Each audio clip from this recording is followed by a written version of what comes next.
The changes that have rocked John and Becky's lives since his incident in Afghanistan have propelled them into this project with extraordinary dedication.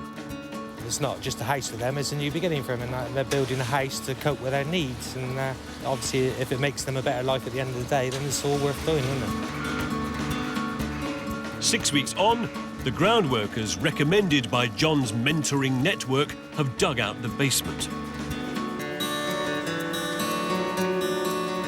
And John is now, at last, able to test all the man management, communication and organisational skills he developed over the years as a soldier.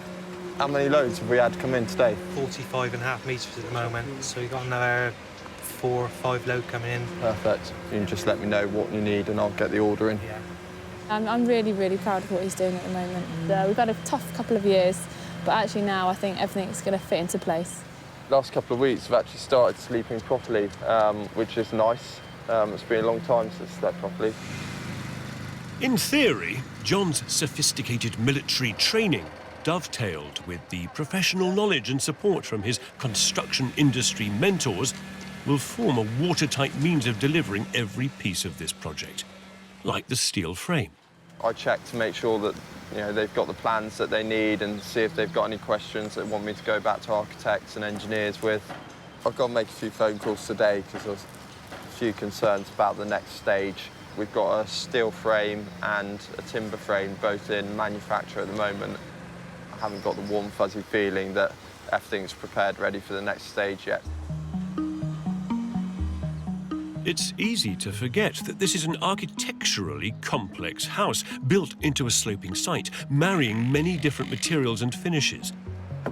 The basement alone is a very big undertaking. Big old slab, isn't it, this?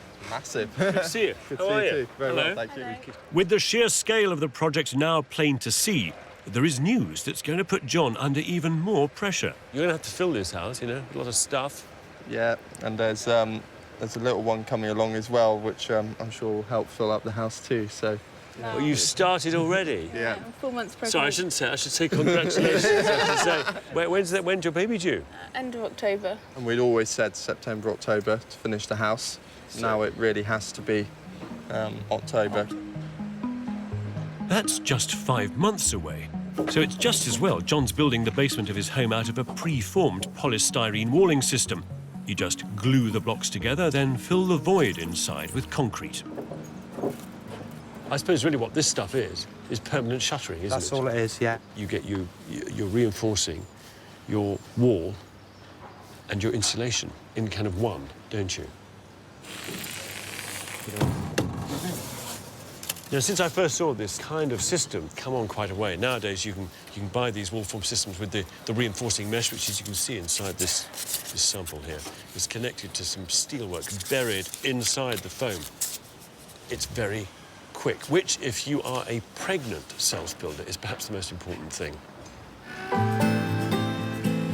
But they're not very heavy, these, are they? I mean, you can pick it up with one hand. That it? I think I could do that. So just blast it out first. Really sorry, Matthew. That's really sticky and horrible. Actually, I have to get it off now. That was gutted. Oh dear. What's all that stuff squeezing out in the middle here? That's not going to happen. It was taking 3 men to sort out my panel.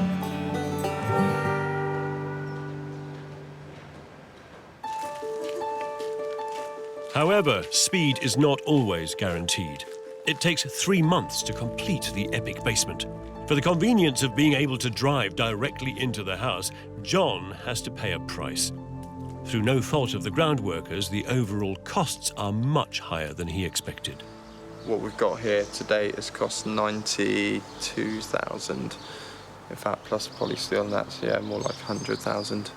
I know that to do the rest of the groundworks, finishing off at the end, it's going to be about another 30,000. And there's architect fees, planning fees, engineers fees.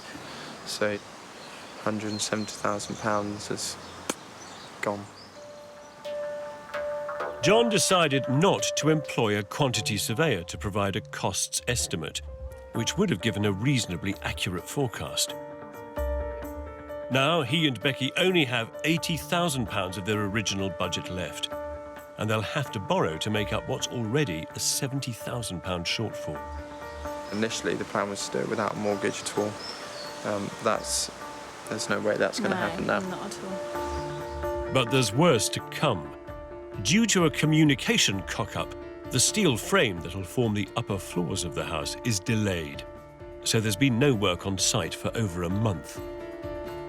John's been reluctant to refer it to his mentors, who he knows can only help him when their paid work allows. It's one of the inevitable downsides of relying on favours. You are a little bit dependent on almost gentlemen's agreements. You know, these guys are trying their best to help us out, and that means at times it can be a little bit difficult to push them for timings and costings. I think we'd be idiots to turn down this sort of support first time around, because the reality is I don't have a clue what I'm doing. The delays only compound the existing overruns of time and money. John's been forced to take drastic action to try and reduce the costs of the project from now on. We've employed another set of architects and passed all the information on with them to try and bring it within budget or closer to budget. The new firm suggested by John's mentors normally work on volume housing schemes, which are less about bespoke design and more about the bottom line. We've rationalised it and standardised some of the component sizes. Standard components, you can just buy them off the shelf. Rather than bespoke ones, it's all got to be handmade. There's additional costs there, the time involved and everything like that. And one of the main aspects was to look at the roof design. Initially, it was in sort of 3 different roof pitches with a bank of high-level roof lights. So really, we've just got 2 pitches now, taking out the bank of roof lights.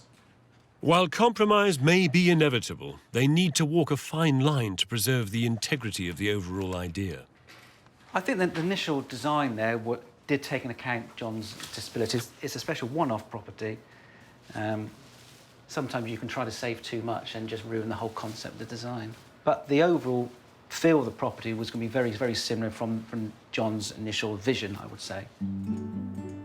And John's mentors are doing their best to get things back on track.